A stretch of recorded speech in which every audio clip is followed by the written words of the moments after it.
चलिए question number 4 start करें।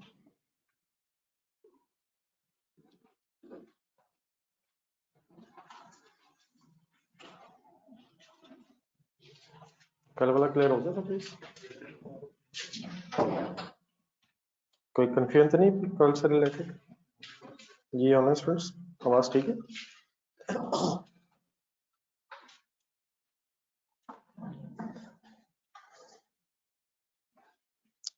चलिए क्वेश्चन नंबर 4 स्टार्ट करें। स्मार्ट लिमिटेड, ये आवाज ना देखो, आवाज देखो।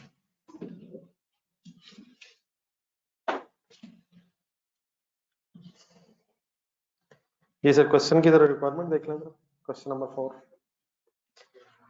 एक तो वही है जो कल रिक्वायरमेंट थी, prepare month wise cash budget, लेकिन क्वार्टर एंडेड अब हो गया 31 दिसंबर 2009। तो रेलिवेंट मंथ्स हो जाएंगे अक्टूबर, नवंबर और दिसंबर। लेकिन एक एक्स्ट्रा रिक्वायरमेंट है, prepare a budgeted profit and loss account for the quarter ended 31 दिसंबर 2009। तो एक budgeted profit and loss statement भी बनानी है, लेकिन ये मंथ वाइज नहीं बनानी, ये क्वार्टर की बनानी है। तो ए रिक्वायरमेंट में कैश बेसिस पे सोचना और बी रिक्वायरमेंट में प्रॉफिट एंड लॉस स्टेटमेंट बनाते हुए अक्रूवल बेसिस पे sales, cost of sales, gross profit etcetera figures ढूंढनी है। बहरहाल कैश बजट जेब में रखे पड़े पहले data. Smart Limited has prepared a forecast for the quarter ending 31st December 2009, which is based on the following projections. Sales for the period October 2009 to January 2010 has been projected as under। अक्टूबर से लेके जनवरी तक की आपको sales दी हुई है। Cash cell is 20% of the total sale. Company earns a gross profit at the rate of 20% of sales. It intends to increase the sale prices by 10% from 1st November 2009. However, since there would be no corresponding increase in the purchase prices, gross profit percentage is projected to increase. First line से ये sentence जरा दोबारा पढ़ें, first line का answer. It intends to increase the sale prices by 10% from 1st November 2009। अगर 100 rupees sale price थी तो 110 हो जाएगी with effect from 1st November. However, since there would be no corresponding increase in the purchase price, the gross profit percentage is expected to increase। क्या बढ़ेगा? क्या as it is रहेगा? Therefore क्या फिर बढ़ेगा ही? Then वो कहता है effect of increase in sale price has been incorporated in the above figures। तो किस महीने से बढ़नी है? नवंबर से। तो ये जो ऊपर प्राइसेस दी हुई है नवंबर से, क्या इनमें इस इंक्रीज का इफेक्ट आ रहा? असल में सर सिचुएशन कुछ इस तरह से है कि आपका फर्स्ट लाइन में, इस पैराग्राफ में फर्स्ट लाइन में ग्रॉस प्रॉफिट परसेंटेज दी हुई है 20%, सेल्स का 20%। इसका मतलब फिर ये हुआ कि अगर 100 सेल्स है, ग्रॉस प्रॉफिट अगर 20 है, तो फिर कॉस्ट ऑफ सेल्स 80 होगी। लेकिन 1 नवंबर से, अब जरा दोबारा देखें जरा, क्या तो बढ़ रहा है, 110 हो रही है सेल प्राइस, 10% बढ़ के। लेकिन अगर कॉस्ट में चेंज नहीं है तो फिर ग्रॉस प्रॉफिट अकॉर्डिंगली इफेक्ट हो जाएगा। और जो प्राइसेस का इफेक्ट है वो इन फिगर्स में ऑलरेडी आ रहा है, विच मींस अगर आपने नवंबर की सेल से कॉस्ट ऑफ सेल निकालनी होगी तो नवंबर की सेल डिवाइडेड बाय 100 नहीं करेंगे, फिर वो 110 इंटू 80 करके वर्किंग करनी पड़ेगी। ये जरा साथ जरा मेंशन कर लें जरा। अक्टूबर से नवंबर से पहले एग्जिस्टिंग सिचुएशन ये है, और फिर नवंबर से रिवाइज सिचुएशन। ये जो सेल प्राइस है, क्या ये हमेशा तभी बढ़ाते हैं जब आपकी परचेज प्राइस बढ़ रही हो? हो भी सकता है कि आपने प्राइस इसलिए बढ़ाई कि आपकी अपनी परचेज प्राइस बढ़ गई है, लेकिन ये भी हो सकता है कि आप अपना प्रॉफिट बढ़ाने के लिए प्राइसेस सेल प्राइसेस को इंक्रीज कर रहे हो। इट इज नॉट नेसेसरी कि आप हमेशा परचेज प्राइस बढ़ने की वजह से ही अपनी सेल प्राइस एडजस्ट कर रहे हो। अपना प्रॉफिट मार्जिन बढ़ाने के लिए भी आप सेल प्राइस बढ़ा सकते हैं। Any confusion please?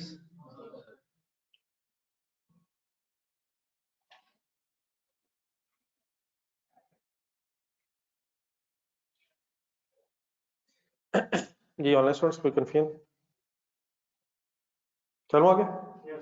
Point number 1 sir, all debtors are allowed 45 days credit and are expected to settle promptly का मतलब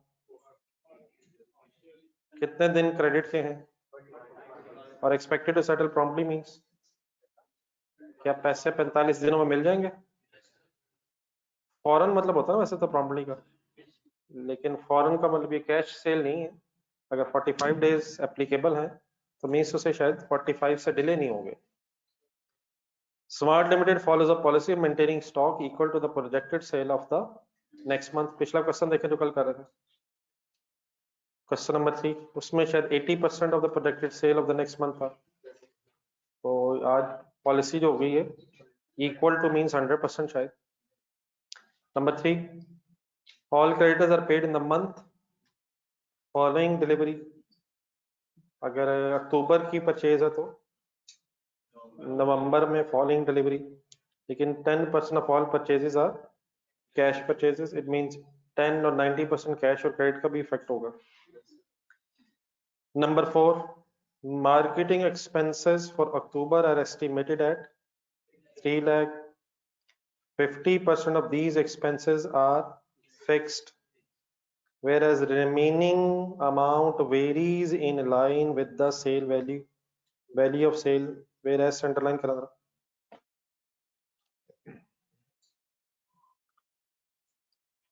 3 लाख क्या है सर? किस महीना का है? आधा क्या है? बाकी आधा क्या है? किसके साथ वेरी करेगा?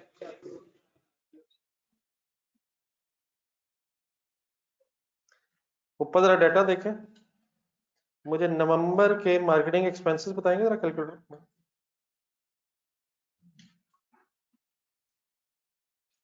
अप्लाई करें जरा, फिर मैं डिस्कस करता हूँ भी आपसे। नवंबर के मार्केटिंग एक्सपेंसेस, अगर अक्टूबर का 3 लाख है और हाफ फिक्स है और रिमेनिंग ने सेल्स के साथ सेल वैल्यू के साथ वेरी करना है, तो आपका क्या ख्याल है नवंबर में फिर सेलिंग एक्सपेंसेस कितने होंगे? वर्किंग करने से है सर, कोशिश करेंगे तो फिर ये बाकी इंशाल्लाह फिर डिस्कस करते हैं, ट्राई करें।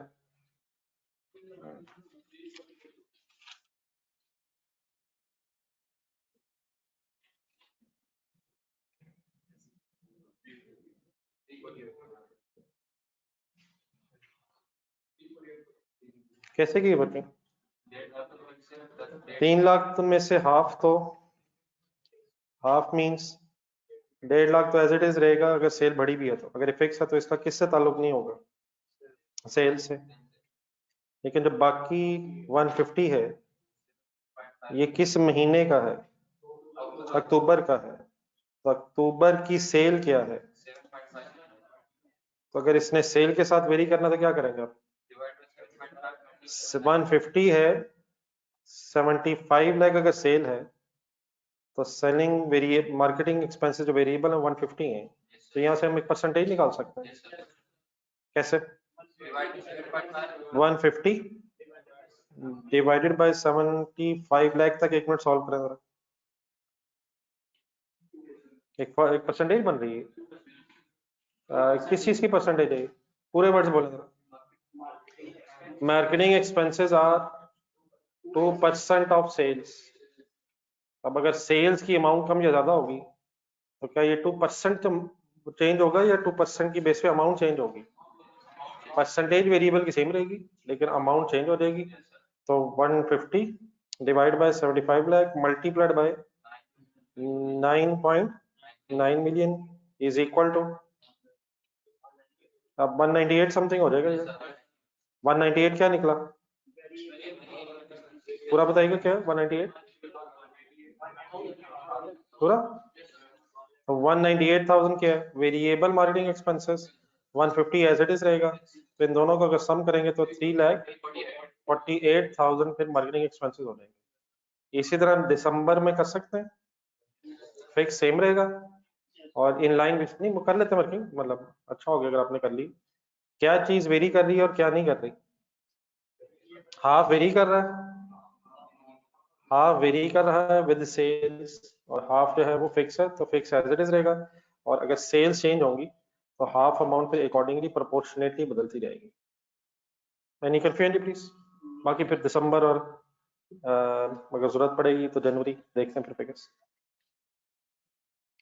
जी सेंटेंस भी रहता थोड़ा सा, all expenses are paid in the month in which they are incurred, इसका क्या मीनिंग है?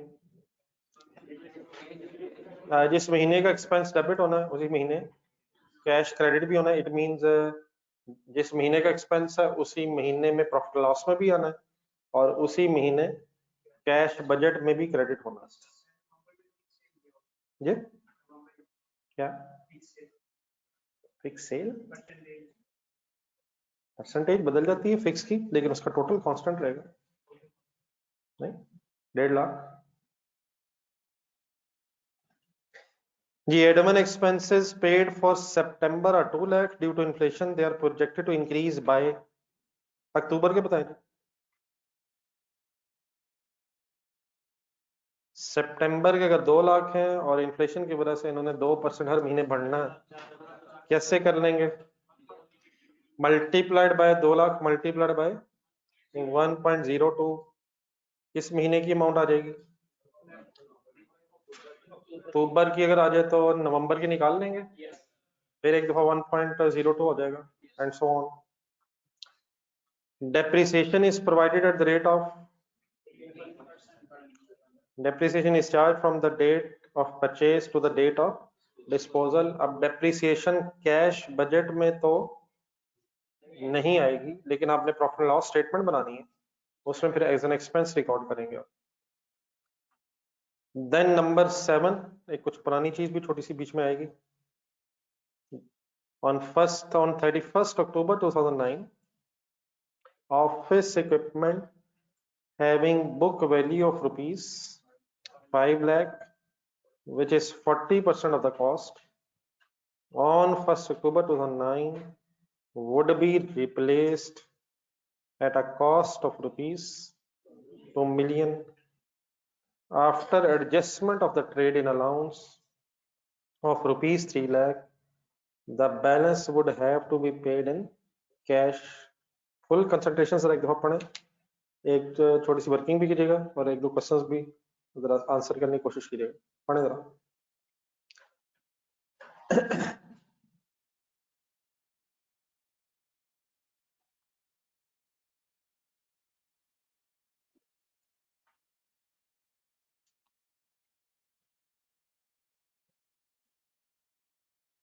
क्या हो रहा है वैसे इस पॉइंट में?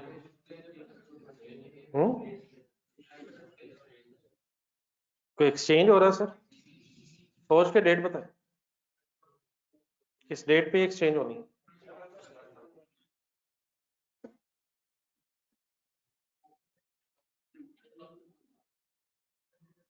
सिंपल है यार, 31 अक्टूबर पे एक्सचेंज है और आपको किस डेट की WDV बताई हुई है? 1 अक्टूबर। तो क्या एक और महीने इक्विपमेंट पहले यूज होगा और फिर एक्सचेंज होगा? नए की कॉस्ट क्या है? 2 मिलियन, लेकिन नए के अगेंस्ट आप पेमेंट कितनी करेंगे? 3 लाख।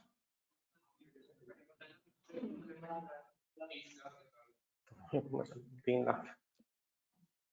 ट्रेड इन अलाउंस कैसे कहते हैं सर? हाँ जी, market value of, market value of old asset लिख लें। अच्छा, जितनी कुछ पुरानी कम से कम चीजें हैं इनको जरूर रिवाइज करें, डिस्पोजल वगैरह इस तरह की चीजें हैं, एग्जामिनर ऐसे मिक्स कर देता, आइडिया होना चाहिए।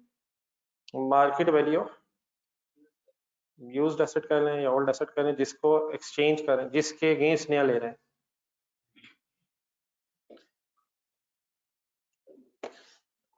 क्या मतलब ऐसे मार्केट वैल्यू ओल्ड एसेट? जब आप एक्सचेंज करेंगे तो क्या होगा? क्या और क्या देंगे और क्या लेंगे? पुराना एसेट और कैश देंगे और उसकी जगह नया लेंगे। तो पुराना एसेट कितने का मार्केट में है उसको ट्रेड एंड अलाउंस बोलते हैं। तो 20 लाख का अगर एसेट है और 3 लाख पुराने एसेट की मार्केट वैल्यू है, तो आपको कितना फर्दर देना पड़ेगा?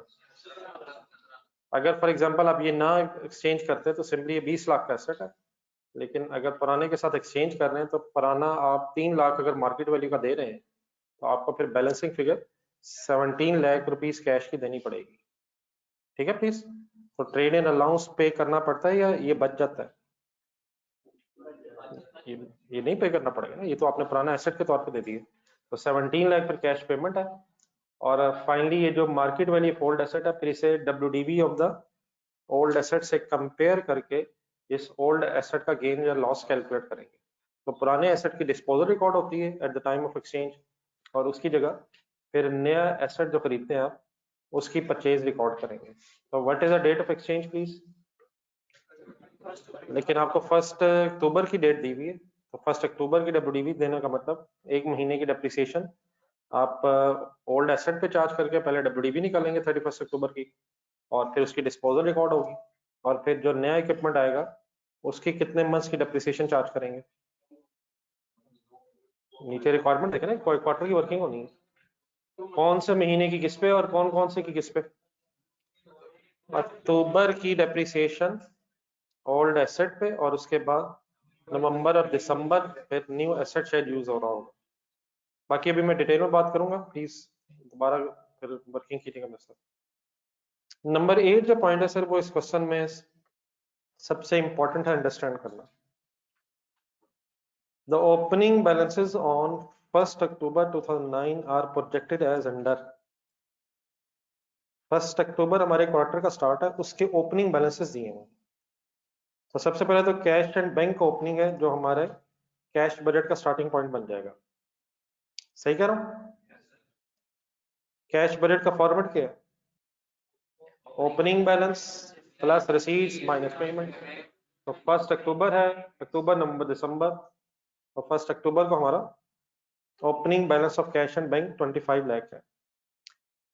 देन उसके बाद लिखा हुआ है ट्रेड डेट्स रिलेटेड टू सितंबर, and then trade debts related to अगस्त। किस दिन किस किस महीने का रिसीवेबल आ रहा है? ये वर्ड इज क्लियर है मेरा? 1 अक्टूबर 9 वाले दिन किस किस महीने के पैसे रिसीवेबल है? सितंबर से रिलेटेड भी रिसीवेबल आ रहा है और अगस्त से रिलेटेड भी रिसीवेबल आ रहा है। 1 अक्टूबर वाले दिन टोटल रिसीवेबल कितना है? क्या ख्याल है, इकट्ठा कर सकता हूं? लेकिन किस किस महीने से रिलेटेड है? 5.6 मिलियन सितंबर की सेल से रिलेटेड है और 3 मिलियन अगस्त की सेल से रिलेटेड है। क्या रिसीवेबल अगर है तो सेल हो गई होगी? सेल हो गई होगी, लेकिन पैसे अभी मिले नहीं है। तो 56 लाख किस महीने की सेल से रिलेटेड है? सितंबर। और बाकी जो 3 मिलियन है वो अगस्त की सेल से रिलेटेड है। ऊपर जाए जरा, पॉइंट 1 ढूंढना जरा। असल में 45 डेज क्रेडिट पॉलिसी है। तो 45 डेज क्रेडिट पॉलिसी का मतलब अगर आज सेल होगी तो पैसे 45 डेज मींस 1.5 मंथ के बाद मिलेंगे। तो सितंबर के पैसे क्या 1 अक्टूबर वाले दिन रिसीवेबल होंगे? क्या अगस्त के भी पैसे कुछ 1 अक्टूबर वाले दिन रिसीवेबल होंगे? तो 45 डेज होने की वजह से शायद 1.5 महीने के पैसे रिसीवेबल होंगे। तो लग रहा है कि कुछ पैसे अकॉर्डिंग टू दिस इंफॉर्मेशन सितंबर से रिलेटेड और कुछ पैसे अगस्त से रिलेटेड। कंसंट्रेशन प्लीज, जो रिक्वायर्ड है वो उतनी कंसंट्रेशन नहीं है आपकी। 1 अक्टूबर वाले दिन क्या जुलाई का भी कुछ रिसीवेबल होगा? कितने दिनों में पैसे मिल रहे हैं? तो 1.5 मंथ बनता है। तो जुलाई के पैसे कब रिसीव हो गए होंगे? सितंबर से पहले पहले रिसीव हो जाने चाहिए। टोटल करने, बाकी पर डिस्कस करता हूँ जी, वो भी डिटेल में बात करता हूँ। देन फिक्स्ड एसेट्स की कॉस्ट दी हुई है। वंस अगेन 1 अक्टूबर का बैलेंस है 8 मिलियन दिया हुआ है और ब्रैकेट में लिखा हुआ है 20% आर फुली डेप्रिशिएटेड। अगर एसेट्स हैं आपके फिक्स्ड एसेट्स में तो क्या उन पे को फर्दर डेप्रिसिएशन चार्ज करेंगे? फुली डेप्रिशिएटेड का वैसे मीनिंग क्या होता है?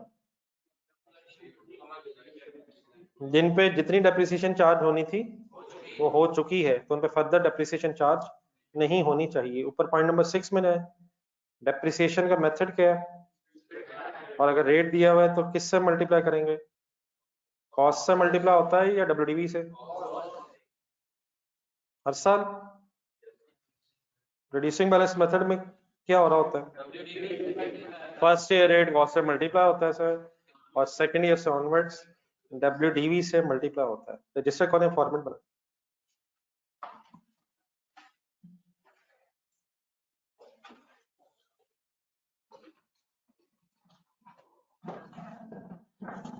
ये जरा आप शुरू करें, 1 minute.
This is Smart Limited. Requirement A, month wise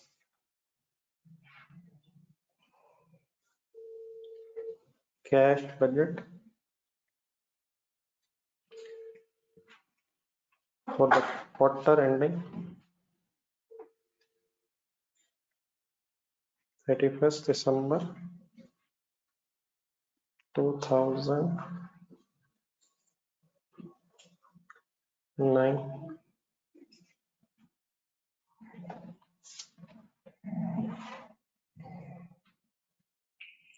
ji, relevant months are October, November and December। 1 minute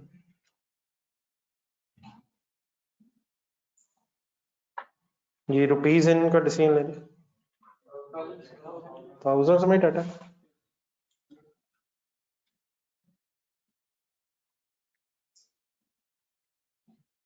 एक मीटिंग बनाना जरा, एक 5:30। हाँ, इस मीटिंग बना कर जरूरत पड़नी है।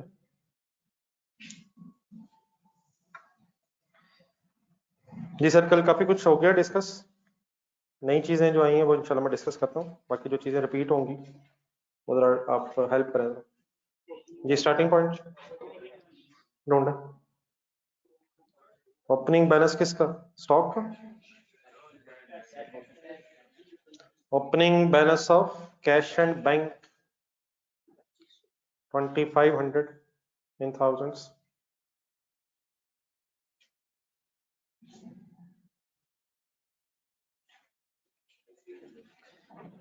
देन रिसीट्स 12 क्वेश्चन देख लें, रिसीट्स ढूंढें। कहाँ कहाँ से रिसीट्स हैं?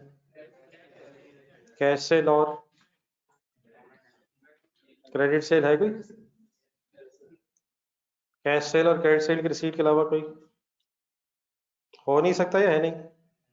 Loan from bank, disposal of asset, disposal है, लेकिन बेटा डिस्पोजल के अगेंस्ट कैश जा तो रहा है, शायद एक्सचेंज हो रही है, मतलब हम पैसे बेच के पैसे नहीं ले रहे, हम एक्सचेंज करके एसेट ले रहे हैं। हाँ, लेकिन पेमेंट्स में शायद वो कैश आएगा। कितना कैश जा रहा है? 17 लाख या 20 लाख, तो वो फिर पेमेंट्स में याद रखना है। तो आ जाए जरा receipts from customers.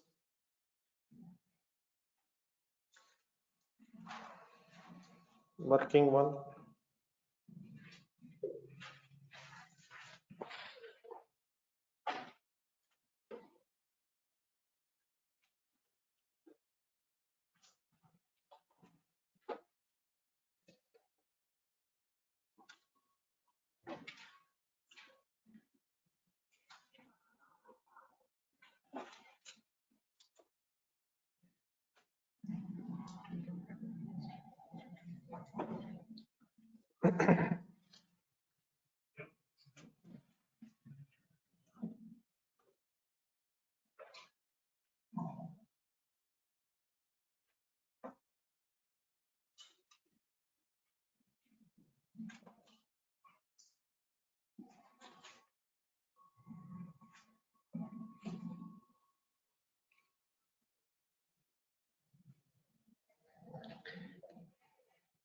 Ji sir थोड़ी सी करवा दें वर्किंग।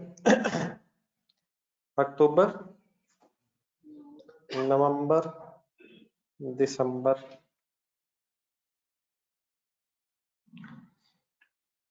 स्टार्ट करवा दो प्लीज। सेल्स की फिगर बताएं। 7500, 9900 एंड 10,890। कैश सेल की परसेंटेज क्या है? 20/80 जरा कर दें। Cash sales are 20% of the total sale. तो कैश सेल्स जिस महीने की है उसकी रिसीट उसी महीने में हो जाएगी।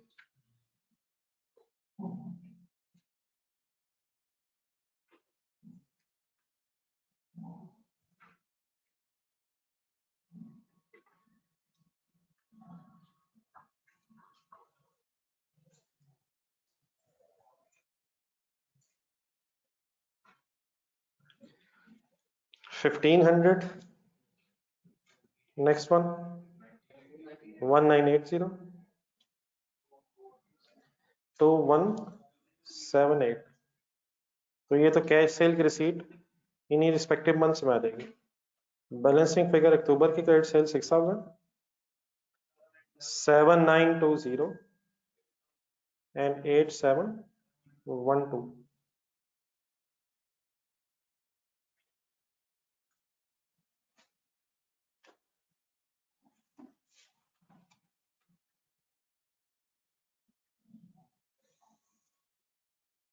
ये यहां तक जरा कर ली, इकट्ठे होते हैं।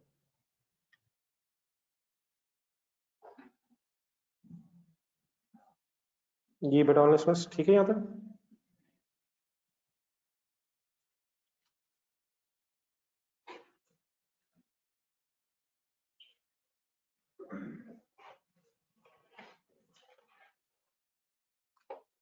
जी सर पॉइंट नंबर 1 पे जरा फोकस करेंगे।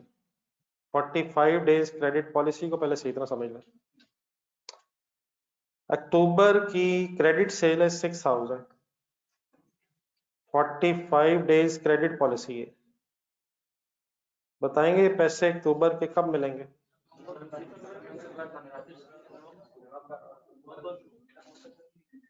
अक्टूबर की credit sale 45 days policy and settlement promptly. अक्टूबर के पैसे कब मिलेंगे? नवंबर में कब?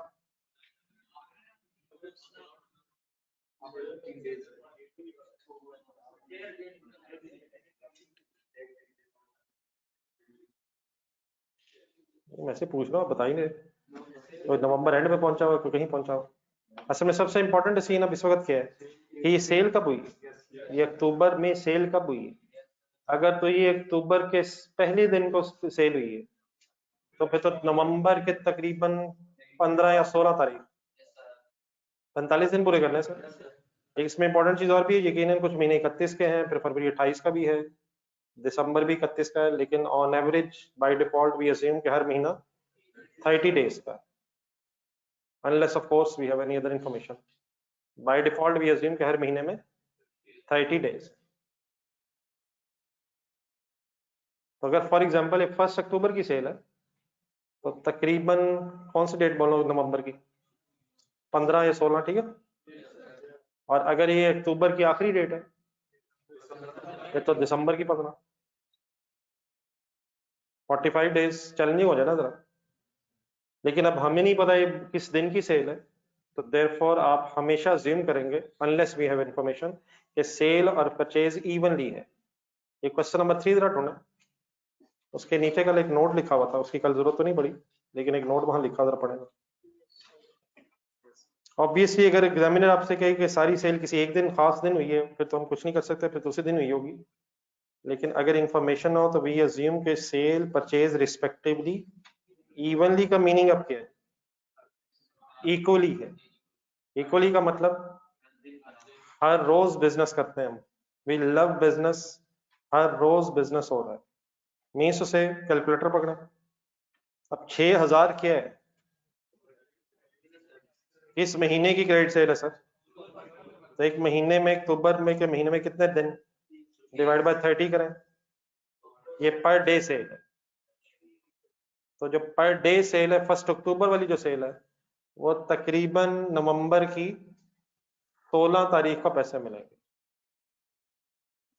और ठीक है सर, तो जो 2 अक्टूबर की सेल है, जो 3 अक्टूबर की सेल है, जो तकरीबन 15 अक्टूबर की सेल है वो 30 नवंबर, जो 16 अक्टूबर की सेल है हिम्मत हिम्मत 1 दिसंबर, जो 17 अक्टूबर की सेल है, जो 30 अक्टूबर की सेल है वो 15 दिसंबर। इन अदर वर्ड्स जो फर्स्ट हाफ ऑफ अक्टूबर की सेल है वो नवंबर के सेकंड हाफ में पैसे मिल जाएंगे। 15-15 दिन, 2 हाफ कर रहा हूँ, 30 डेज का एक महीना, तो 15 दिन पहले फर्स्ट हाफ, 15 दिन बाद वाले सेकंड हाफ।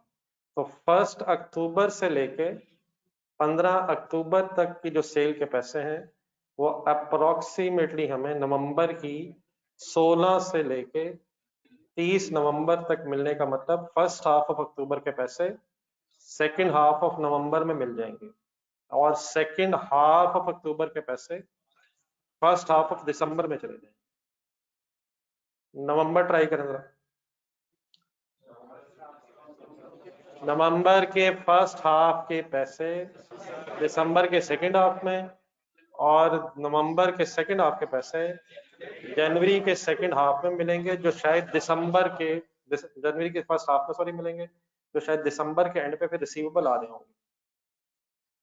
ठीक है ना यार, सेकंड हाफ ऑफ नवंबर के पैसे 31 दिसंबर वाले दिन या दिसंबर एंड पे रिसीवेबल आ रहे होंगे, और जो दिसंबर के पैसे हैं वो तो मिलना ही कब शुरू होंगे,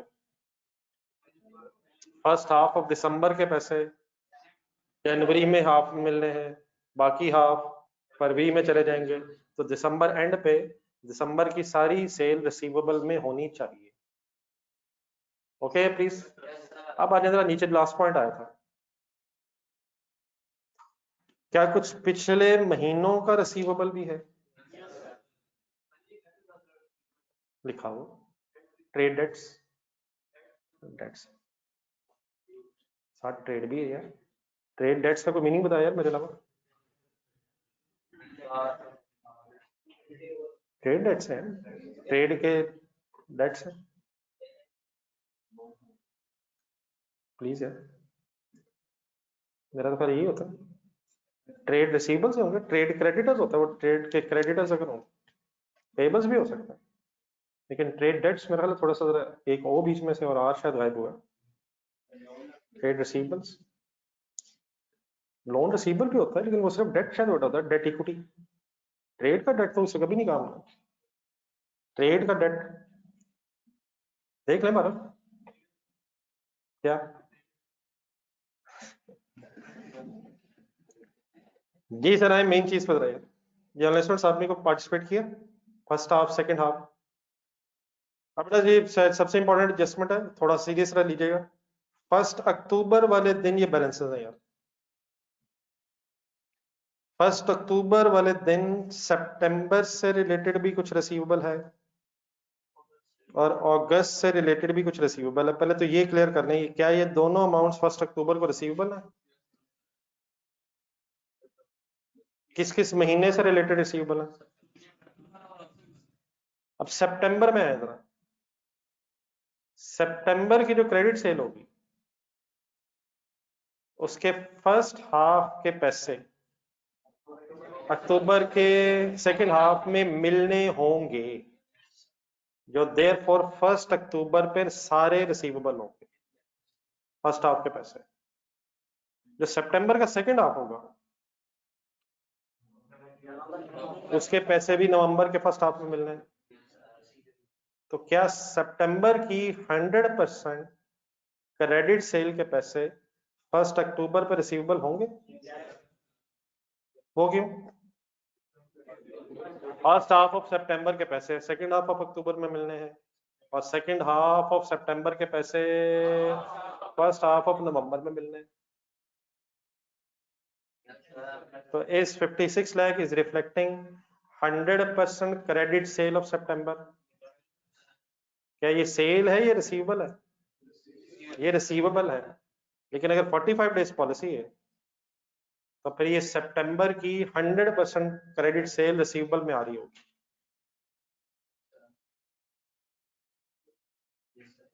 दाना सर, अब अगस्त के पैसे रिसीवेबल में कैसे आ सकते हैं 1 अक्टूबर को? अगस्त में जाए, अगस्त में जाए, अगस्त में जाए। अगस्त की जो सेल है उसका जो फर्स्ट हाफ की जो सेल है वो पैसे कब मिल गए होंगे? सितंबर के सेकंड हाफ में क्यों मिल गए होंगे? क्योंकि उनके 45 डेज होते जा रहे होंगे और प्रॉम्प्टली पैसे मिलने। लेकिन जो अगस्त के सेकंड हाफ के पैसे हैं वो अक्टूबर की फर्स्ट डेट पे इसलिए रिसीवेबल होंगे क्योंकि उन्होंने अक्टूबर के फर्स्ट हाफ में रिसीव होंगे। तो ये जो 3 मिलियन है ये अगस्त की 100% सेल को रिफ्लेक्ट नहीं कर रहा। ये अकॉर्डिंग टू 45 डेज पॉलिसी सिर्फ 15 days means half credit sale को रिफ्लेक्ट कर रहा होगा। और क्या ये जो 5.6 मिलियन है ये सितंबर की 100% क्रेडिट सेल को रिफ्लेक्ट कर रहा है? This is reflecting 100% credit sale of सितंबर। पहले जरा ठहर समझ जरा। And why this 3 million should not reflect 100% credit sale of August? क्योंकि अगस्त के फर्स्ट हाफ के पैसे सितंबर के सेकंड हाफ में रिसीव हो चुके होने चाहिए 1 अक्टूबर को, लेकिन 1 अक्टूबर वाले दिन बिफोर एनी बिजनेस हमारा 3 मिलियन फिर अगस्त के सेकंड हाफ की सेल आ रही होगी, विच मींस ये जो अमाउंट है ये 50% ऑफ क्रेडिट सेल ऑफ अगस्त को रिफ्लेक्ट कर रही होगी अमाउंट। अगर एग्रीड है तो ये साथ लिखें।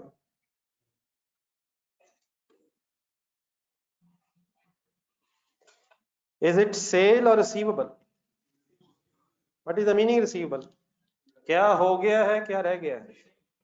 सेल हो गई है, मिलने रह गए पैसे। तो 100% सेल सितंबर की कैसे? सारे पैसे रिसीवेबल क्यों होंगे? क्योंकि उनके 45 डेज अभी अभी हुए ही नहीं होंगे। 1 सितंबर वाली सेल के 45 डेज भी 15-16 अक्टूबर को होंगे अप्रोक्सीमेटली। लेकिन अक्टूबर की जो तकरीबन अगस्त की जो 16 तारीख की सेल होगी वो पैसे रिसीव होने होंगे जाके 1 अक्टूबर वाले दिन, और पहले 15 दिनों की अगस्त की सेल के पैसे सितंबर के सेकंड हाफ में रिसीव हो चुके होंगे अकॉर्डिंग की 45 डेज पॉलिसी की वजह से। तो क्या ये 3 मिलियन सारा का सारा अक्टूबर में मिल जाएगा, अक्टूबर के फर्स्ट हाफ में मिल जाएगा? 3 मिलियन क्या 3 मिलियन का आधा अक्टूबर के सेकंड हाफ में, फर्स्ट हाफ में मिलेगा? क्या सितंबर का 56 लाख सारा का सारा अक्टूबर में मिल जाएगा?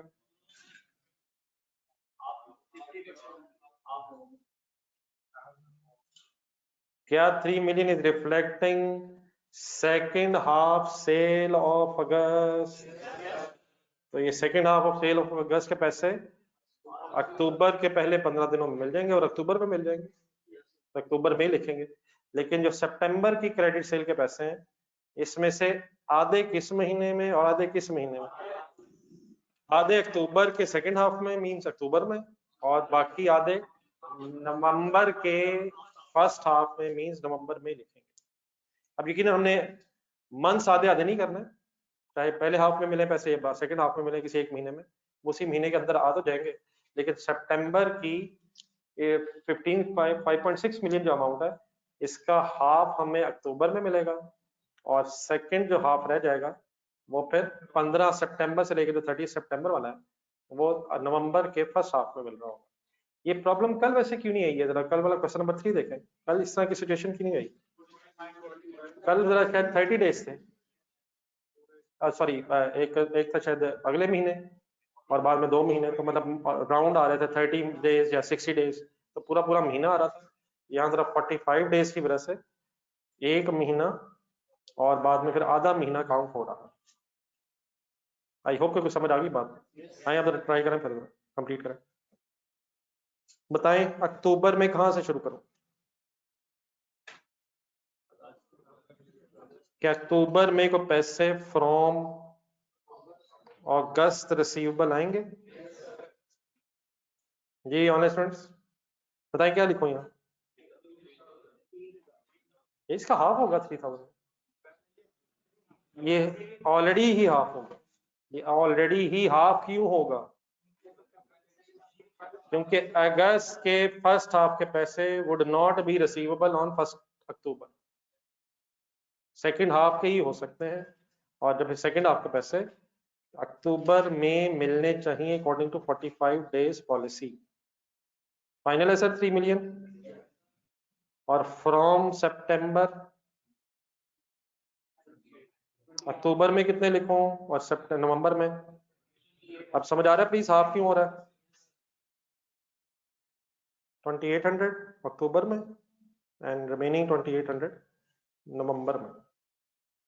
तो 3 मिलियन हाफ क्यों नहीं हो रहा और सितंबर हाफ हाफ क्यों हो रहा है? Any confusion?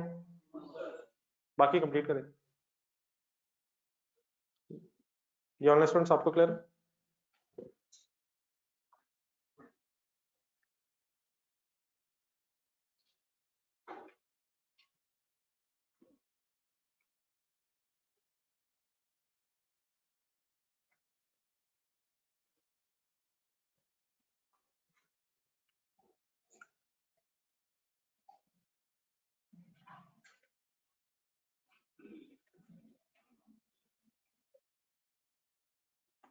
जी अक्टूबर की क्रेडिट सेल की तरफ आ जाए।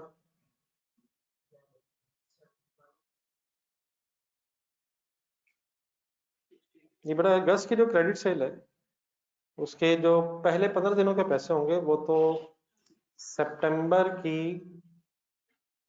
15 या 16 से ऑनवर्ड 30 सितंबर तक मिल गए होंगे ना। जो 1 अगस्त के अगर पैसे हैं तो 1 अगस्त के पैसे तकरीबन 16 सितंबर और फिर 15 अगस्त के पैसे तकरीबन 30 सितंबर।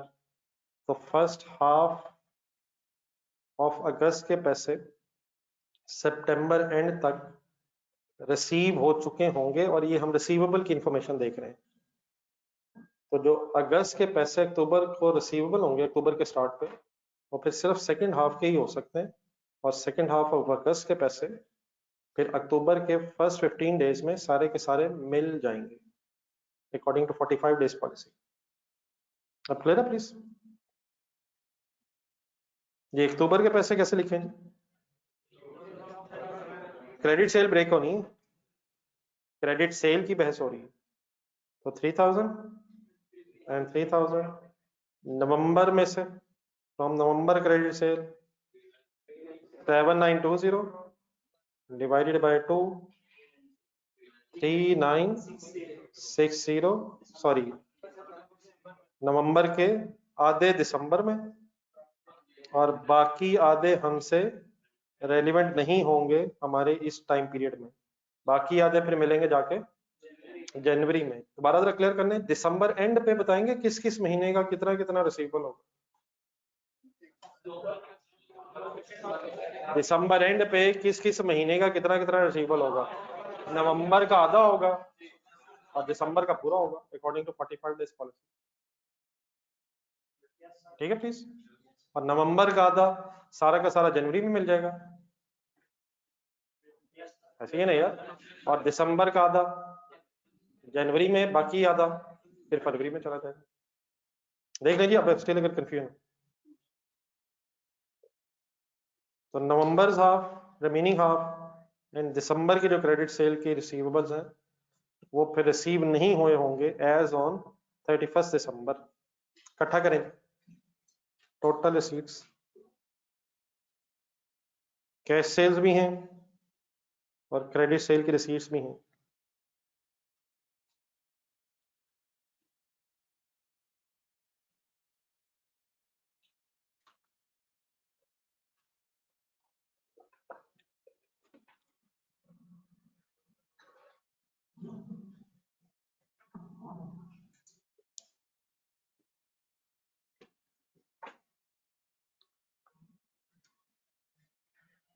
ये कहेंगे टोटल अक्टूबर की receipt 7300 7780 9138 cash cell plus credit sale. Tax deduction की परसेंटेज ढूंढे। अच्छा अगर नहीं है तो खुद से अज्यूम नहीं कर लेनी है, नहीं मतलब होती तो है, लेकिन अगर वो कोई रेट देगा तभी कंसिडर करेंगे, otherwise ignore the tax deduction. जी उठाएं जी फिगर, कहाँ कहाँ लिखे।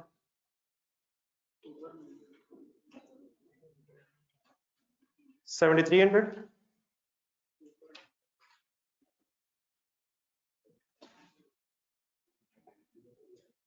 7780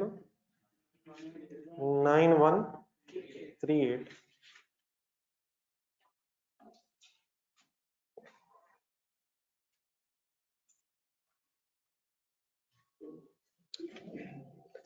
चले आगे। देन पेमेंट्स की हेडिंग लिखना है। पेमेंट्स की हेडिंग में पहले टू सप्लायर्स पेमेंट कैलकुलेट करवानी है, वर्किंग टू, और ढूंढने अब जरा सप्लायर की पेमेंट तक कल भी पहुंचे थे, डाटा देखें बताएं कैसे करें सप्लायर को पेमेंट की फिगर तक किस तरीके से चले। कल वाली वर्किंग एक नजर रिवाइज कर लेना, कल कैसे पहुंचे थे, है कोई इसी इंफॉर्मेशन इस सवाल में। परचेजेस निकालनी थी और फिर पेमेंट तक आए थे, तो आज वही तरीका अडॉप्ट हो सकता है।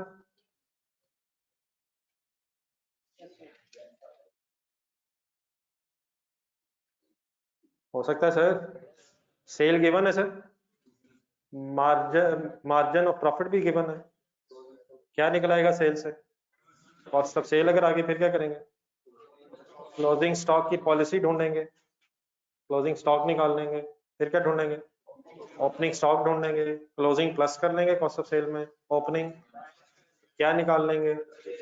लेकिन कल परचेजेस का कैश और क्रेडिट में ब्रेकअप नहीं पता था, तो आज इसने पॉइंट नंबर 3 में ये भी बताया कि 10% परचेजेस कैश पे भी हैं, तो फिर 10 और 90% होगा। एक डिसीजन और लें जरा, हमें यकीनन वर्किंग करनी है अक्टूबर नवंबर दिसंबर की, किस महीने से शुरू करें, किस महीने की परचेज से शुरू करें। सितंबर की परचेज की क्यों जरूरत है, पेमेंट सितंबर की क्रेडिट परचेज की पेमेंट अक्टूबर में एंड सो ऑन। सोच के बताएं, दिसंबर की परचेज की वर्किंग की जरूरत है? यस सर, आज है। यस सर, आज क्यों है सर? आज क्यों है? 10% कैश परचेज है। तो सितंबर की परचेजेस की जरूरत इसलिए है ताकि उसकी क्रेडिट परचेज की पेमेंट अक्टूबर में आ जाए, और दिसंबर की वर्किंग की जरूरत इसलिए पड़ेगी ताकि 10% कैश परचेज उस पीरियड की पता चले। तो सितंबर, अक्टूबर, नवंबर, दिसंबर के कॉलम्स खोलो। तो रट्टा भी नहीं लगाना। कल क्या था और आज क्या डिफरेंस आ गया? कल इंफॉर्मेशन नहीं थी तो सारी परचेज क्रेडिट पे थी। आज अगर इंफॉर्मेशन है तो जिस महीने की परचेज है उस महीने की 10% कैश परचेज की फिगर भी आएगी। Any confusion please?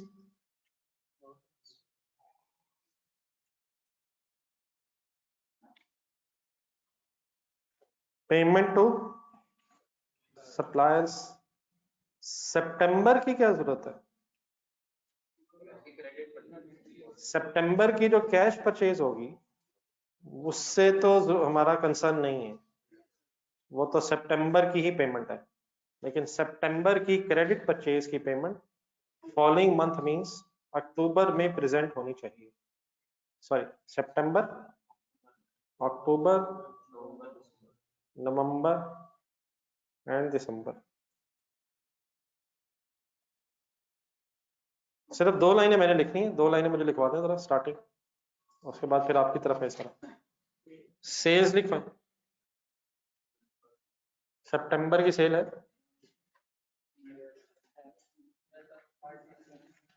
सितंबर की सेल है, ढूंढना लीजिएगा, नहीं है। हाँ बन तो जाएगी लेकिन गिवन नहीं है, जरूरत पड़ेगी तो बन जाएगी इंशाल्लाह। तो सितंबर छोड़ दें, एक सेकंड अक्टूबर पे आ जाए। नहीं मतलब सेल अभी नहीं मिलेगी, ढूंढ ली सितंबर की सेल, मिल जाएगी, नीचे इन्फॉर्मेशन है, लेकिन जो गिवन फिगर है उस पर आ जाए पहले। अक्टूबर की लिखवाएं, और प्लीज यार अक्टूबर लिखवा दो यार। 7500, नवंबर 9900, दिसंबर 10890। कॉस्ट ऑफ सेल्स बनवा दो, परसेंटेज बताएं, कॉस्ट ऑफ सेल कितना परसेंट होगी, प्रॉफिट कितना है?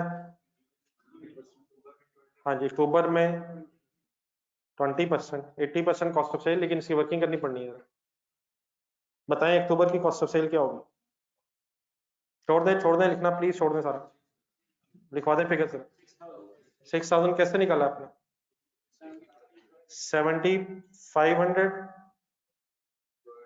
मल्टीप्लाइड बाय 80% आपने किया होगा, लेकिन आई होप कि आपने भूला नहीं है। 80% का मतलब आपने 80 डिवाइड बाय 100 किया है। नवंबर में करवाएं, नवंबर में करवाएं सर। प्रॉब्लम, नवंबर ढूंढने ऊपर जरा, 100 नहीं रही ये फिगर, नवंबर से ऑनवर्ड 110% क्यों हो गई है? अब सिंपली 80% क्यों नहीं हो सकता? 80% का मतलब 80 बाय 100, और अब ये 100 क्यों नहीं रहा? 10% प्राइस इंक्रीजेस का इफेक्ट इसके अंदर मौजूद है। अब क्या करूं? डिवाइडेड बाय 110 और मल्टीप्लाइड बाय 80। वाई 110 मिल गया सबको? कहाँ लिखा हुआ? ढूंढे ढूंढे ढूंढे। प्राइसेस का इफेक्ट पहले से इनकॉर्पोरेट कर दिया गया है, लेकिन किस महीने से? नवंबर से ये प्राइसेस का इफेक्ट आना था, तो डिवाइड बाय 110 ओके है सर। और सिमिलरली दिसंबर में क्या करूं? 10890 डिवाइडेड बाय 110 इंटू 80। नवंबर में फिगर आई 7200 एंड दिसंबर में फिगर आएगी 7920। Any confusion? वर्किंग लिख लीजिएगा जरा, कहीं फिगर लिखना। इससे ऑनवर्ड जरा कंप्लीट करें और सितंबर भी जरा ट्राई कर लें। जरा आपके पास 5-7 मिनट हैं, जरा लगा लें, हो जाना इससे। रिलेट करें कल क्या किया था, कंसंट्रेशन सोचेंगे तो इंशाल्लाह काम हो जाएगा। मेन काम यही था। ये बड़ा ऑनलाइन स्टूडेंट्स आपको क्लियर है?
ये ठीक है बेटा, सितंबर करें, आप एक दफा कर लें सारा, इजी इंशाल्लाह हो जाएगा।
ये ऑनलाइन कर लिए कंप्लीट?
अगर रुक गए तो बता दीजिएगा।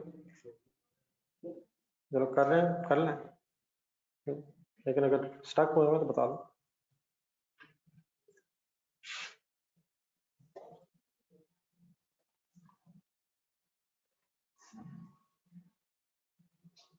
करें शुरू? जी करें शुरू। अक्टूबर का क्लोजिंग स्टॉक किस डेट की बात हो रही है? अक्टूबर एंड की। कितना स्टॉक रखना है? इक्वल टू द अगले मंथ की सेल, तो 9900 यार, नेक्स्ट मंथ की सेल यार, नेक्स्ट मंथ की सेल। अंडरस्टूड। बात क्या है कि नेक्स्ट मंथ की सेल की कॉस्ट लेनी है। Okay please. वैसे वर्किंग हुई भी है, लेकिन 9900 डिवाइड बाय 110 इंटू 80, वो 80 क्यों हो रहा है जी? स्टॉक किस पे रखते हैं? कॉस्ट पे। और अगर कॉस्ट पे ना हो तो इसे कन्वर्ट करते हैं। नहीं, कॉस्ट पे ना हो तो एनआर भी नहीं, कॉस्ट से लोअर हो तो एनआर। ये क्या लिखूं जी? 7200। अब ये 80 कौन सा वाला है? 80% स्टॉक रख रहे हैं या 80 कॉस्ट निकाल रहा हूँ? सेल की कॉस्ट निकाल रहा हूँ। इक्वल रखना है या 80% रखना है? इक्वल ही रखना ना यार। Okay please. नेक्स्ट बताएं। नवंबर के एंड पे किस महीने की सेल की कॉस्ट? दिसंबर की सेल की कॉस्ट। दिसंबर में क्या करूं? दिसंबर की सेल बताएं, सॉरी जनवरी की सेल बताएं। 10,000। दिसंबर के एंड पे कर रहा हूं तो जनवरी की सेल की कॉस्ट कैसे निकालूं? Divide by 110 into 80। Round of करके आंसर आया 7273। Any confusion? अब टाइप अगर कहीं गलती होगी तो 1 मिनट रुके। ओपनिंग स्टॉक पे है। एक सेकंड, सितंबर इग्नोर करें, सितंबर की भी बात करता हूं। अक्टूबर का ओपनिंग स्टॉक का मतलब सितंबर का क्लोजिंग, तो सितंबर के क्लोजिंग का मतलब अक्टूबर की सेल की कॉस्ट। कितना लिखो? 6000। पूछा मैंने, कहा है, लिख कहाँ दिए? अक्टूबर का ओपनिंग निकालने का मतलब किस महीने का क्लोजिंग निकाल रहा हूँ प्लीज? क्या यही सितंबर का क्लोजिंग अक्टूबर में ओपनिंग बनना है? अक्टूबर का क्लोजिंग नवंबर में ओपनिंग बनेगा और नवंबर का क्लोजिंग दिसंबर में ओपनिंग बनेगा। ठीक है प्लीज। तो यहां से अल्हम्दुलिल्लाह आप किस किस महीने की परचेज अब आप निकाल लेंगे? अक्टूबर की, नवंबर की और दिसंबर की। मुझे सितंबर की परचेज इसलिए चाहिए ताकि उसकी 90% क्रेडिट परचेज अक्टूबर में पेमेंट के तौर पे लिख सकें। Any confusion in these 3 months? ये ऑनलाइन स्टूडेंट्स, अगर गलती होगी तो छोड़ दें, बाद में फिर अलग लिखेगा, काट के लिखने की बजाय दोबारा वर्किंग चाहे कर लीजिएगा। मेरे पे जरा सितंबर पहले करवा दें जी। चलो आगे फिर। सितंबर की सेल, ये बेटा लास्ट पैराग्राफ से हेल्प हो सकती है।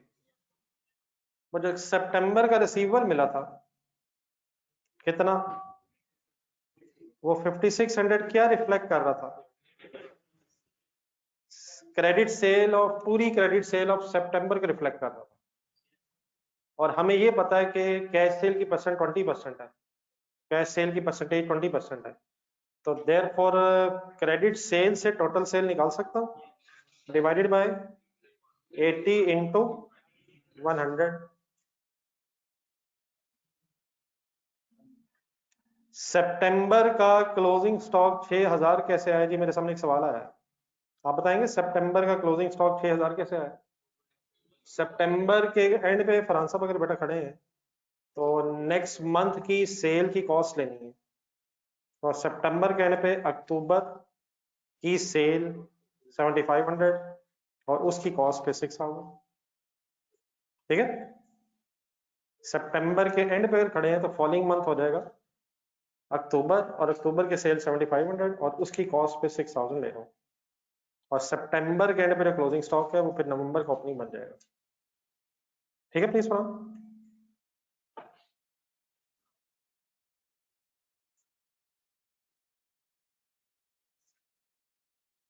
ये फॉर आंसर बुक है प्लीज। जी सर, सेल ऑफ सितंबर क्या है सर? 7000, ठीक है सर। किससे क्या निकाला है? क्रेडिट सेल से टोटल सेल निकाली है। अच्छा, कुछ फिगर्स आपस में मैच होना शुरू हो गई हैं, इन फिगर्स के नाम डिफरेंट है प्लीज। ये 5600 मैंने क्या उठाया? कहां से कहां से, कौन से टेबल से? 0.8 में जो क्रेडिट सेल ऑफ सितंबर थी, ये तो रिसीवेबल था, but this receivable is reflecting 100% credit sale of September, and the percentage of credit sale of September is 80%, तो डिवाइड बाय 80 into 100 से टोटल सेल आई। अब इसकी क्या यहाँ भी सेल प्राइसेस में चेंज आ चुका है? कब से आना था? तो 7000 डिवाइड बाय 100 into 80, आंसर 5600 का मतलब क्रेडिट सेल आ गई। अब ये क्रेडिट सेल की परसेंटेज और प्रॉफिट की परसेंटेज सेम होने की वजह से फिगर्स मैच कर रही है। 5600 क्या प्लीज निकाला है? प्लीज क्या निकाला है? अब मैं सितंबर का अगर ओपनिंग निकालना चाह रहा हूँ, कंसंट्रेट करें, यहाँ पे फंसना आपने। सितंबर का अगर ओपनिंग निकालना चाहता हूँ तो इनफैक्ट मैं अगस्त का क्लोजिंग ढूंढ रहा हूँ। तो अगस्त के एंड पे खड़े हो जरा, कौन सा महीना रेलिवेंट होगा अगस्त के एंड में? Following month. सितंबर की सेल क्या है? 7000, उसकी कॉस्ट क्या है? तो अब सितंबर का ओपनिंग मींस अगस्त का क्लोजिंग, और अगस्त के एंड पे अगर आप खड़े हैं तो फॉलोइंग मंथ मींस सितंबर की सेल 7000, लेकिन उसकी कॉस्ट 5600। ठीक है प्लीज। तो किस महीने का क्लोजिंग, किस महीने में ओपनिंग लिख रहा हूं? अगस्त का क्लोजिंग सितंबर में ओपनिंग रख रहा हूं। अगस्त का क्लोजिंग किस महीने की बेस पे निकलेगा? सितंबर की सेल की कॉस्ट के बेस पे निकलेगा। तो 5600 अब मैंने क्या लिया है, सॉर्ट ऑफ मैं अगस्त के एंड पे खड़ा था, 7000 मैंने सितंबर की सेल कंसिडर की, और डिवाइड बाय जस्ट आपको प्रेजेंट कर रहा हूँ 100 into 80 करके मैंने cost of stock 100% find out कर ली। कुछ क्लियर हो गया प्लीज? सबका ठीक था? नहीं, आप समझ आ गया प्लीज? अगर मिस्टेक हुई है तो मेरी सजेशन ये है कि वो टेबल में अब जगह नहीं होगी। अगर मिस्टेक्स हो गई हैं तो काइंडली जरा अलग वर्किंग करना है। और ये मिस्टेक्स से कोई सफा खुदा न खास्ता सबका जाया नहीं हुआ है।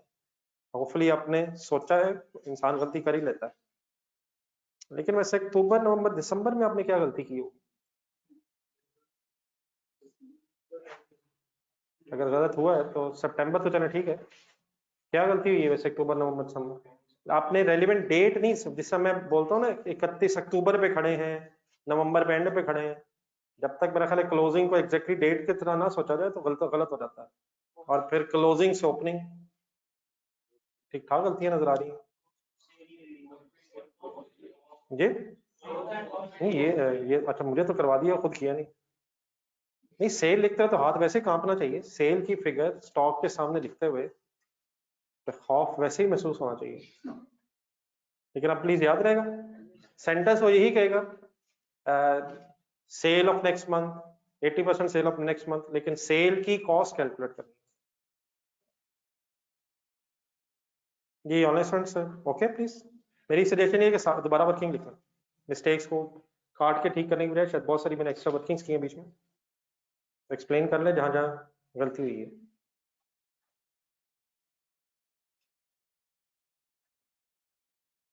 ये बेटा projected sale of next month ही ले रहा हूँ, सितंबर के एंड पे खड़े होके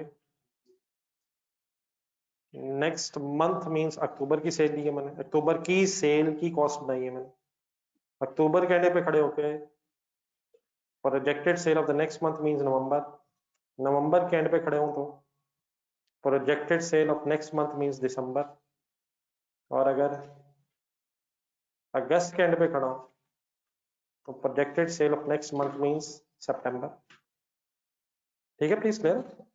projected sale of the next month, तो अक्टूबर में अगर है तो नवंबर की बात हो रही है, अगस्त में अगर है तो सितंबर की बात हो रही है। प्लीज समझ आ गया?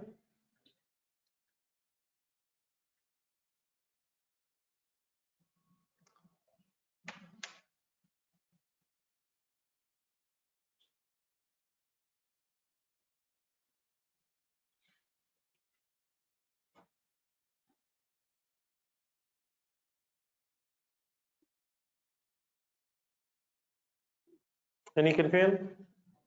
पहले कंप्लीट तो करें अगर हो गया किसी का। परचेजेस निकाले, लेकिन इसका भी ब्रेकअप बनना हो, 10% और 90% फिर नीचे लाता करें।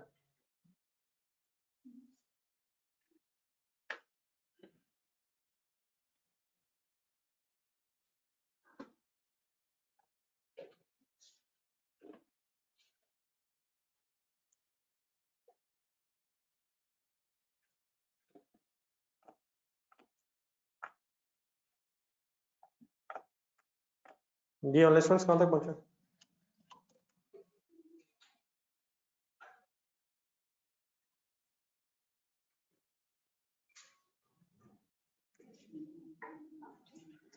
$6,000, 7,200, 7,920 एंड 7,273। कहाँ से शुरू किया? Plus minus cost of sale plus closing stock minus opening stock is equal to purchases 10% cash purchase and 90% credit purchase.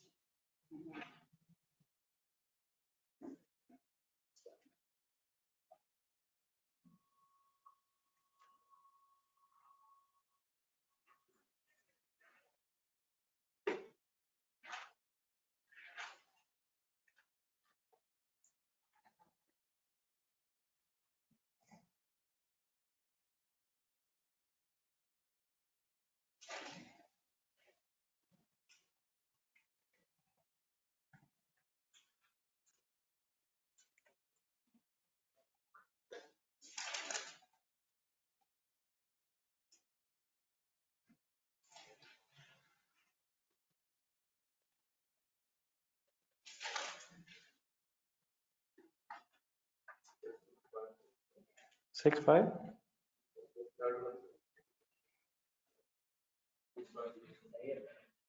सही है मेरा ख्याल। 7120 और लास्ट वन ये है 6,528 6,546 पे लिख रहा है। मैं अभी शायद क्रेडिट परचेज के तौर पे लिख, मैंने रिस्पेक्टिवली बस डिवाइड कर लिया कैश और क्रेडिट परचेज को। अब यहाँ जरा फिगर्स उठाएं जरा। अब पेमेंट टू सप्लायर्स में अलग भी प्रेजेंट हो सकता है वैसे, कैश परचेज की अलग लिख लें या टोटल कर लो, लेकिन टोटल कैसे करेंगे? अक्टूबर में कौन सी परचेज पेमेंट होगी? 720 और 5400 में अलग लिख लें, इधर अब टोटल करना मुश्किल होगा। क्रेडिट परचेज अगले अगले महीने आनी है और कैश परचेज जिस महीने की उसी महीने में आनी है, तो कोई नहीं मेरे ख्याल उसमें ब्रेकअप बना लें। Payment to suppliers for cash purchase to suppliers for cash purchase and for credit purchase. ये ऑनलाइन हो गया ब्रेकअप। 720, 792 and 727 done. और प्लीज 90% क्रेडिट परचेज 5400। इस महीने की परचेज बजट में कहाँ लिख रहा हूँ? 6480 नवंबर की, सॉरी अक्टूबर की नवंबर में 6480 और नवंबर की परचेज की पेमेंट दिसंबर में, और दिसंबर की परचेज की पेमेंट पेएबल होगी ईयर एंड पे, मंथ एंड पे। जनवरी में। Any confusion?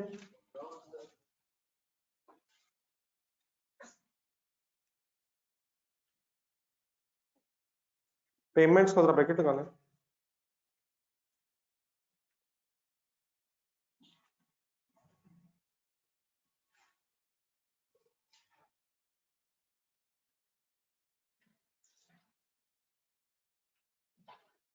एनी क्वेश्चन जी प्लीज? चले आगे, 10 मिनट टाइम भी जरा जहां तक होता है। मार्केटिंग एक्सपेंसेस फाइनल करें। मार्केटिंग एक्सपेंसेस ही है नेक्स्ट। पॉइंट नंबर 4 अभी आपने अप्लाई करवाया था, कंप्लीट कर। Payment for marketing expenses.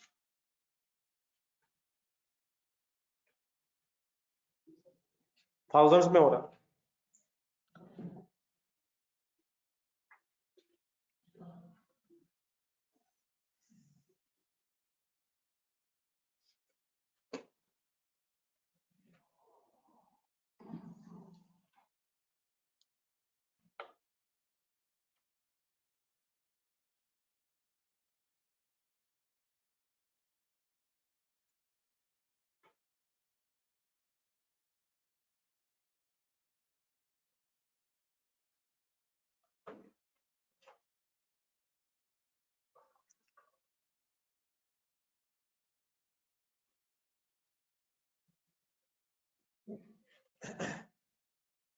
Ji online students,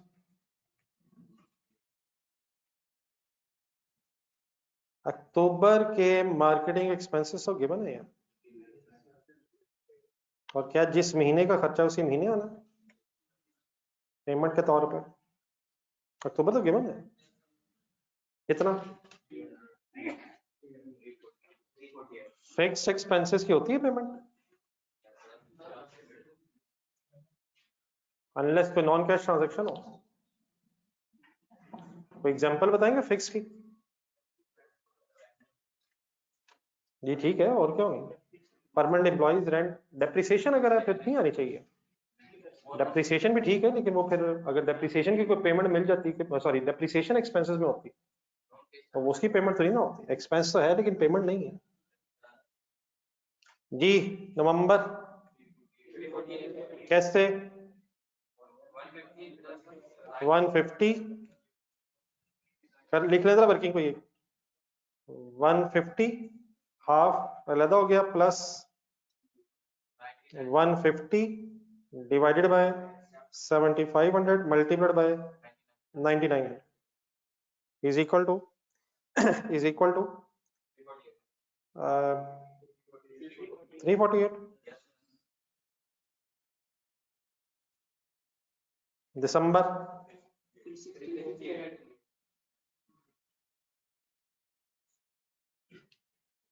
कैसे? 150 कांस्टेंट जाएगा, आगे बतानी क्या करूं? 150 डिवाइड बाय 7500 मल्टीप्लाइड बाय, अच्छा क्या इस तरह हो सकता है? एक सेकंड बोर्ड पे देखें। 348 बना हुआ है, इसका अगर ब्रेकअप करें 348 का तो 198 और 150 है ये। तो 198 डिवाइड बाय 9900 इंटू 10800 कर सकता हूँ। किस महीने का मिल गया है, किस महीने में ले जा सकता हूँ? अक्टूबर से दिसंबर में चले जाएं, या नवंबर की फिगर्स आगे हुई है, नवंबर से दिसंबर में भी जा सकते हैं। परसेंटेज 2% है और फिगर्स डिफरेंट हो सकती हैं। ये देखें जरा दोनों तरह से वर्क, या कहां से कहां चले जाएं या कहां से कहां पहुंच जाएं। या अक्टूबर से नवंबर गए थे तो अक्टूबर से दिसंबर में आ जाए, और या अगर नवंबर की फिगर आगे हुई है तो नवंबर से दिसंबर की वर्किंग भी हो सकती है। किसने किसके साथ वेरी करना है? हाफ, रिमेनिंग हाफ ने सेल के साथ वेरी करना है। वेरी का मीनिंग क्या होता है? बढ़ना, चेंज होना है। बढ़ इसलिए रहा है क्योंकि सेल बढ़ रही है, सेल बढ़ी इसलिए खर्चा भी रिमेनिंग बढ़ रहा है। 150 कांस्टेंट रह रहा है। Any confusion? आंसर क्या है जी? 368। जी ठीक है बेटा ऑनलाइन स्टूडेंट्स।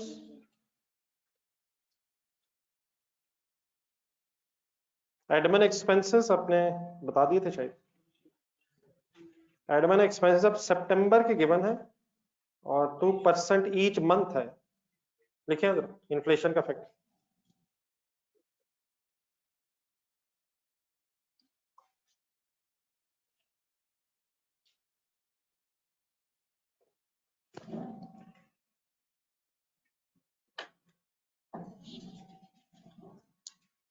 ये कितने 200 सॉरी, लेकिन 200 बेटा सितंबर है, तो जब अक्टूबर में आएंगे तो एक दफा 1.02 का फैक्ट आ जाएगा, तो 200 multiplied by 1.02 is equal to 204 208 हो जाएगा। मैं राउंड ऑफ करेगा 212, ये कैसे है 208? 204 into 1.02 and so on 1.02। और कुछ ढूंढे आना है,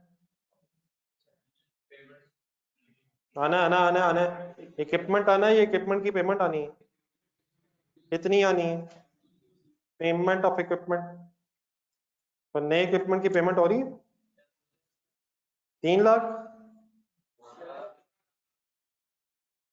कैसे 20 लाख माइनस 3 लाख 17 लाख। बताएं किस महीने में लिखूं, किस किस महीने में लिखूं? अक्टूबर की वैसे एग्जैक्ट डेट कौन सी है, लेकिन चाहे पहली हो या आखिरी हो, अक्टूबर के कॉलम में फिगर आ जाएगी। हर महीने पेमेंट है या अक्टूबर के एंड पे एक दफा पेमेंट है?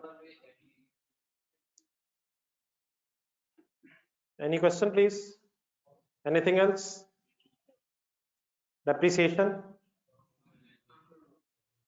कहाँ नहीं, कहाँ प्रॉफिट एंड लॉस में सोचेंगे, कैश पॉइंट ऑफ व्यू से कैश एक्सपेंस नहीं है, क्या निकाल लेंगे?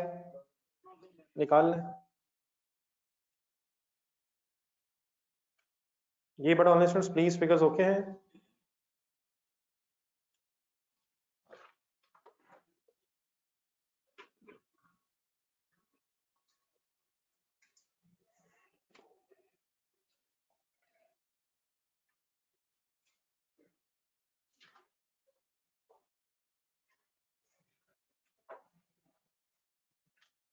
गेम ठीक ठाक सीरियस हो जानी है, तो ये छोटे छोटे क्वेश्चन जरा सही तरह से अंडरस्टैंड करके कीजिएगा।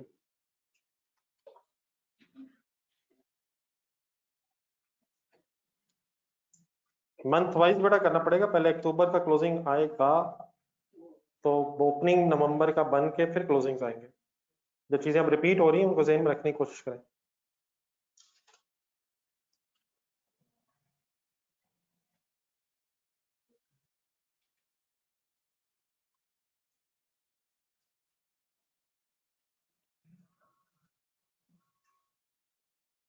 जी सर, अक्टूबर 1476। अच्छा, पॉजिटिव नेगेटिव का भी ध्यान रखें, क्या पॉसिबल है कि नेगेटिव आ जाए? नहीं हो सकता है ऐसे, क्या होगा फिर वो लॉस नहीं होगा, वो ड्राफ्ट का बैलेंस हो जाएगा, वो नेगेटिव फिगर फिर आगे चली जाएगी। तो positive figure means cash and bank का डेबिट आंसर है, और अगर क्रेडिट बैलेंस आ जाए तो कैश एंड बैंक का credit means overdraft balance है। नवंबर 1428 ब्रॉट डाउन लिख के, and 1428 plus receipts minus payments is equal to 2131। अगर आपसे पूछा जाए दिसंबर का क्लोजिंग कितना है, तो तीनों फिगर्स को प्लस करके बता देंगे। दिसंबर का क्लोजिंग बस यही है जो क्लोजिंग है दिसंबर का, पूरे साल का क्लोजिंग या एज ऑन क्लोजिंग, ये क्लियर है फिगर्स?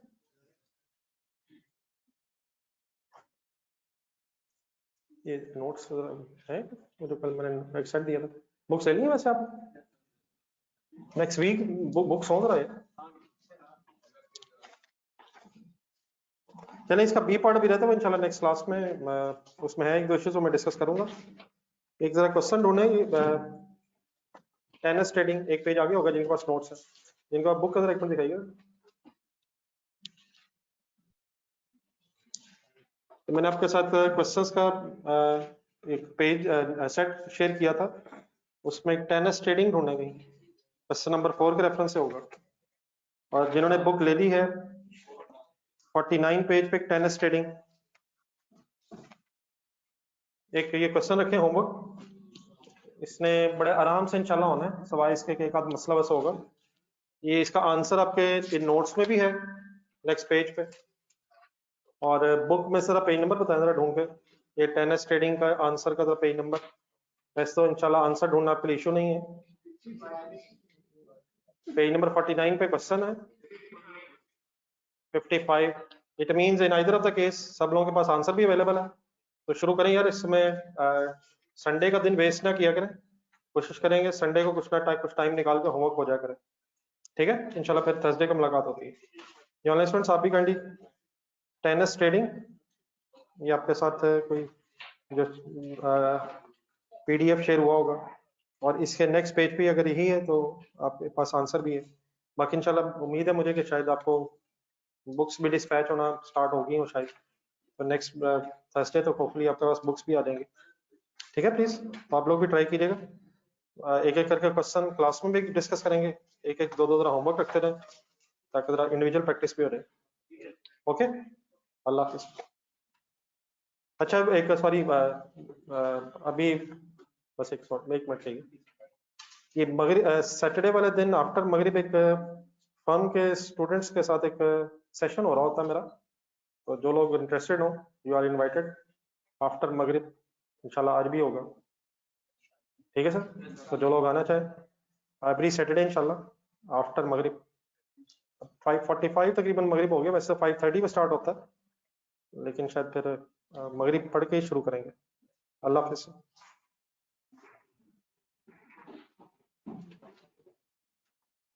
बट ऑनलाइन वालों के साथ भी शायद कोई रिकॉर्डिंग बना के शायद शेयर करूंगा बाद में इंशाल्लाह। ऑनलाइन शायद नहीं हो सकेगा, बाद में कोई रिकॉर्डिंग इंशाल्लाह शेयर करता हूँ।